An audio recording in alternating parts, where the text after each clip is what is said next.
In this video, I'm going to show you how to use the binomial distribution in Excel.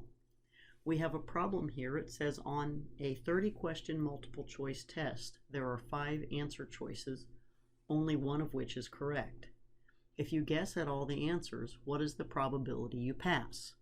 And here we'll consider 70% or better as passing. Alright, so first we need to see how many successes we need to get a 70% or better. So the first thing is, what is 70% of 30? Because that's how many questions that are on the test. So what is 70% of 30? To find that out, we would take 30 and multiply it by the decimal equivalent of 70%, which is 0.7. And of course, if we want Excel to calculate that for us, we'll put an equal in front of it. Okay, so that means you have to get 21 correct in order to pass.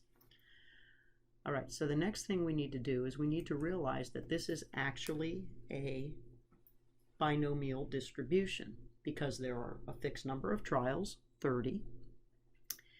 You have a probability of 1 in 5, or 0.2, of guessing correctly. And you have a probability of 0.8 of guessing incorrectly. And the probability remains the same in all of your choices. So the two outcomes that make this binomial are you guess correctly or you guess incorrectly.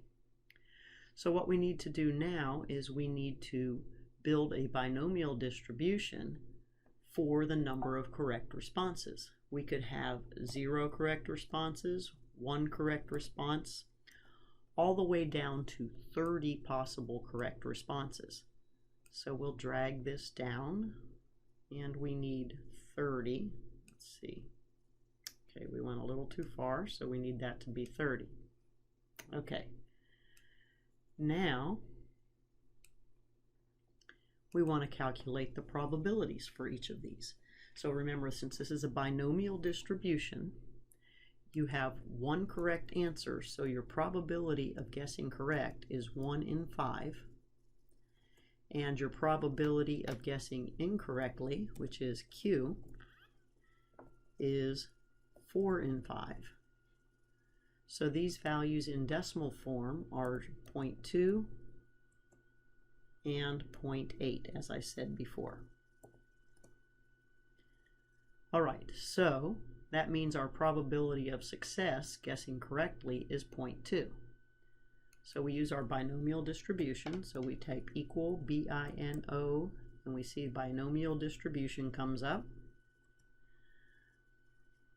The first number is our number of successes, so we'll choose the 0.